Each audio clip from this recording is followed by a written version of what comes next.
છે મારા ઇન્સ્ટાગ્રામ પેજમાં આવતી ખરાબ કમેન્ટના બારામાં. સ્ટાર્ટિંગથી કોઈ શીખી નથી આવ્યું, માના પેટમાંથી કોઈ શીખી નથી આવતું, બરોબર. મારા મા બાપે નથી રોઈ કે એ લોકો પણ મને ફૂલ સપોર્ટ કરે છે. સવેરે સવેરે મેરે સાથ એસા ક્યું હોતા હે દોસ્તો. Welcome back to my another vlog. તમે ખોટી ચેનલમાં નથી આવ્યા, તમે સાચી ચેનલમાં આવ્યા છો.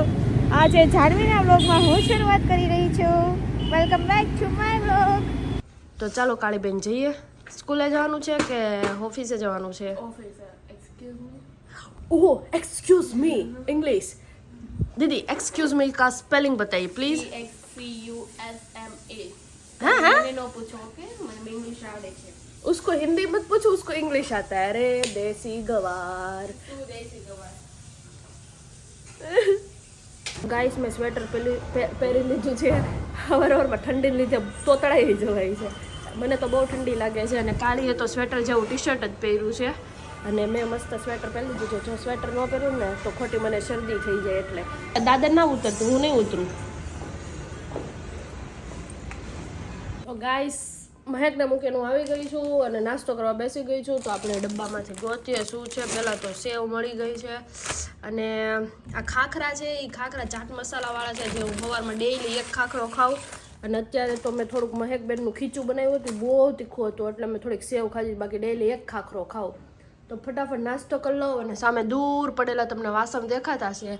એ વાસણ બધા મારે ધોવાના છે, પછી હજી નાવાઈ જવાનું છે એટલે ફટાફટ કામ કરી નાખું. અને તો ભાઈ મારે વાત કરવી છે મારા ઇન્સ્ટાગ્રામ પેજમાં આવતી ખરાબ કમેન્ટના બારામાં. ઓકે, તો તમે લોકો જે મને કમેન્ટ્સ કરીને કહો છો ને, હમણાં મેં નવું જસ્ટ પેજ બનાવ્યું છે જસ્ટ જાનવી નામથી. એમાં હું કન્ટેન્ટ ક્રિએટ કરું છું. એટલે ઘણા લોકો છે એને મારા કન્ટેન્ટ જોવા બહુ ગમે છે. એટલે મેં વિચાર્યું કે કન્ટેન્ટ અને વ્લોગનું પેજ બી ભેગું ના કરવું જોઈએ, મારે એક અલગથી પેજ ક્રિએટ કરવું જોઈએ અને એની અંદર મારે કન્ટેન્ટ મૂકવા જોઈએ. તો કન્ટેન્ટનું પેજ મેં ચાલુ કર્યું છે. તો ઘણા લોકોના છે ને એમાં કમેન્ટ આવે છે કે ઓવર એક્ટિંગ થઈ જાય છે, બહુ સારા વિડીયો તારાથી નથી બનતા. અરે મારા ભાઈ, હજી મૂળ 3 વિડીયો મેં મૂક્યા છે, એમાં તને ઓવર એક્ટિંગ દેખાઈ ગઈ બધે? વાહ મારા ભાઈ વાહ. અને પછી એવી કમેન્ટ આવે છે કે આ નવું ચાલુ કર્યું છે ને બેન, રહેવા દો. તો હું કામ ભાઈ હું રહેવા દઉં? શરૂઆત તો આજ નહીં તો કાલ ગમે ત્યાંથી મારે કરવાની જ છે. વ્લોગમાંય ઘણા લોકોએ જ્યારે સ્ટાર્ટ કર્યું ત્યારે મને કીધું હતું તને બોલતાય નથી આવડતું, કેવું બોલે છો, કેટલું ફાસ્ટ બોલી જા છો. તો ભાઈ શીખતા શીખતા છે ને બધું થાય. સ્ટાર્ટિંગથી કોઈ શીખી નથી આવ્યું, માના પેટમાંથી કોઈ શીખી નથી આવતું, બરોબર. બધું છે ને જે રીતે તમે કામ કરતા જાઓ ને એ રીતે તમને શીખવા મળે કે આગળ મારે કઈ રીતે પ્રોસેસ કરવાની છે, ત્યાં આગળ શું આવશે.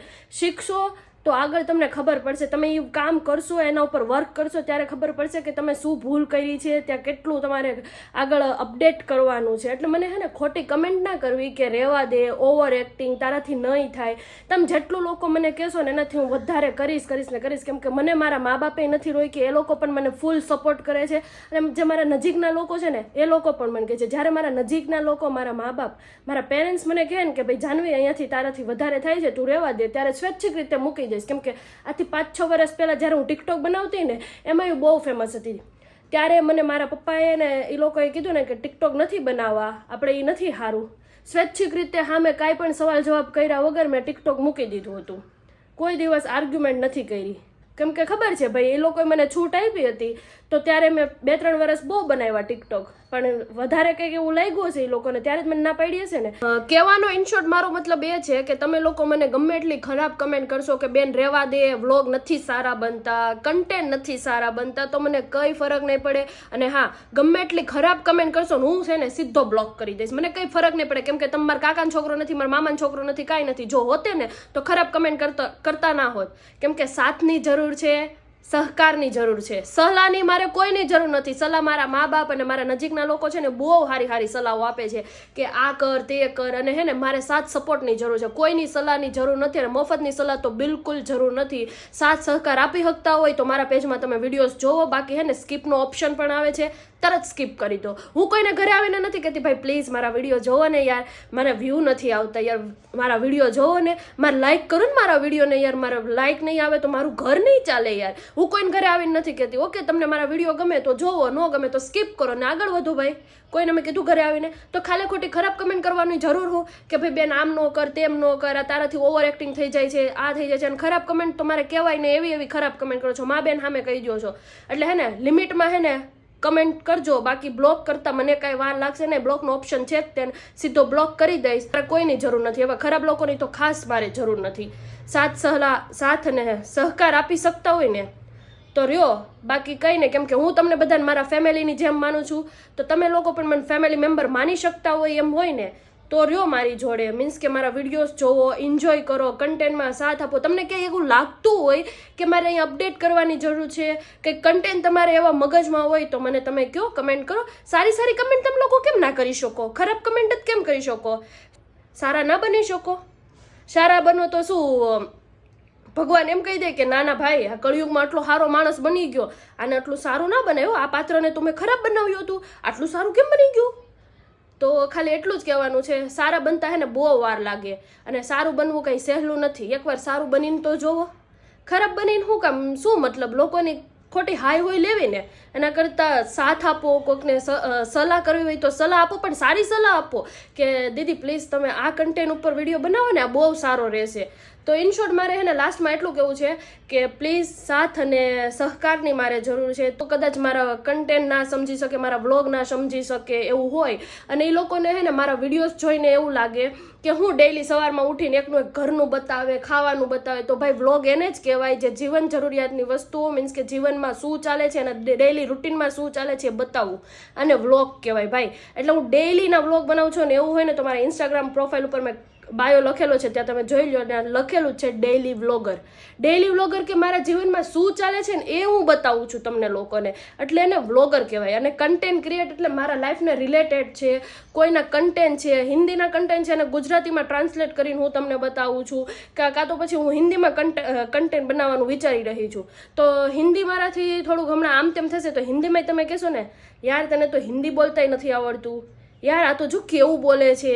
તો જો ભાઈ એટલું જ કહેવાનું કે એકવાર તમે હે ને ખાલી નાનકડી ટ્રાય કરીને જોવો. જ્યારે ટ્રાય કરશો ને પોતાના ઉપર વીતશે ને ત્યારે ખબર પડશે કે હેના કેટલું અઘરું છે.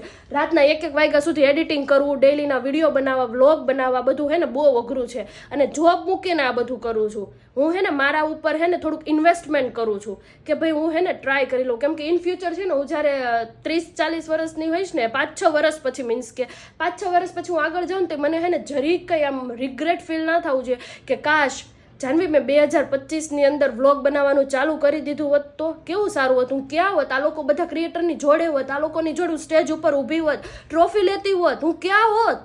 તો આ રિગ્રેટ ફીલ મારે નથી કરવો, એટલે હું અત્યારથી સ્ટાર્ટિંગ કરું છું.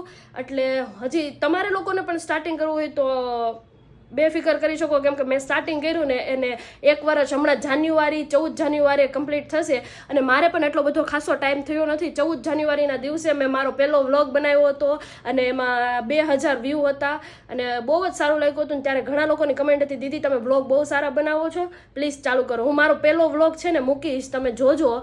અવાજ એટલો સ્મૂથ, ખબર ના પડે આગળ મારે શું બોલવું છે, કઈ રીતે હું વિડીયો લઉં, મને કંઈ ખબર નથી પડતી. તોય કન્ટિન્યુ મેં વિડીયો બનાવવાનું ચાલુ રાખ્યા છે, અને લગાતાર 3-4 મહિના પછી મને એમાં રિઝલ્ટ દેખાય છે કે ભાઈ વ્લોગ લોકોને જોવા ગમે છે, મારે આ કરવું જોઈએ. બહુ ત્યારે મને સારું લાગ્યું. અને અત્યારે 1 વર્ષ પછી, મીન્સ કે હમણાં 14 જાન્યુઆરી મારા વ્લોગની જર્ની 1 વર્ષની થશે, એટલે આટલા ટાઈમમાં 1 વર્ષમાં હું હે ને ઘણી આગળ આવી છું. સુરતમાં થોડાક લોકો ક્યાંક ક્યાંક છે ને મને લોકો ઓળખે છે, એ મને બહુ સારું લાગે છે કે ના ભાઈ. બાકી જોબ કરતી હોત ને અત્યારે તો મને હે ને જોબમાં કોઈ ન ઓળખતો હોય, બસ એ જ 20-25 હજાર મારો પગાર હોત, અને બહાર નીકળ્યા હોય તો કોઈ ઓળખતા ન હોત, ઓફિસના જે કલીગ્સ છે એ ઓળખતા હોય. પણ આ ફિલ્ડ એવી છે, ભલે આમાં પૈસા મોડા મળશે વાંધો નહીં, પણ હે ને આમ લોકો ઓળખે છે, લોકોને હું ગમું છું, લોકોની ફેવરિટ છું. આ જોઈને હે ને મને બહુ સારું લાગે છે. લોકો મારામાંથી ઘણું શીખે છે કે જાનવી આ રીતે એની લાઈફસ્ટાઈલ કરે છે, એ આ કપડાં પહેરે છે તો અમારે આવા કપડાં પહેરવા છે, આવા કપડાં લેવા છે. એનું ફેશન સેન્સ છે એ થોડુંક સારું છે, બહુ બધું તો સારું ના કહી શકાય, થોડુંક સારું છે. ક્યારેક ક્યારેક સારા કપડાં પહેરેલું તો લોકો, ઘણા લોકો મારામાંથી શીખે છે. મારામાંથી કુકિંગ સ્કિલ છે, લોકો મારામાંથી જોઈને પોતે કુકિંગનું ઘરે રાંધે છે, સારી સારી વસ્તુઓ બનાવે છે, વાનગીઓ બનાવે છે. તો બસ હું મારી રીતે બહુ હેપી છું કે ભાઈ મારા પાસેથી ઘણા લોકોએ ઘણું શીખ્યું છે. મારામાં એટલા DM પડેલા છે, લોકો મને એમ કે દીદી તમે મને બહુ ગમો છો, તમે અમારા ફેવરિટ છો. અને બધાને જેને જે મને સારી કમેન્ટ કરી છે તે બધાને દિલથી થેન્ક યુ, અને એટલો સાથ અને સપોર્ટ આપવા માટે તમારા લોકોનો દિલથી થેન્ક યુ. અને બસ મારે 1 વર્ષ કમ્પ્લીટ થયું છે, એટલે 14 જાન્યુઆરીના રોજ કમ્પ્લીટ થશે. એ પહેલાં તો હું આ વ્લોગ કદાચ પોસ્ટ કરી દઈશ. એટલે જે લોકોએ મને આ લાસ્ટ 1 વર્ષમાં મને સાથ સપોર્ટ આપ્યો છે એ લોકોનો દિલથી બહુ બધું આભાર. તો બસ આવી જ રીતે સાથ અને સહકાર આપતા રહ્યો, અને સલાહ આપવી હોય તો સારી સારી સલાહ આપજો બસ.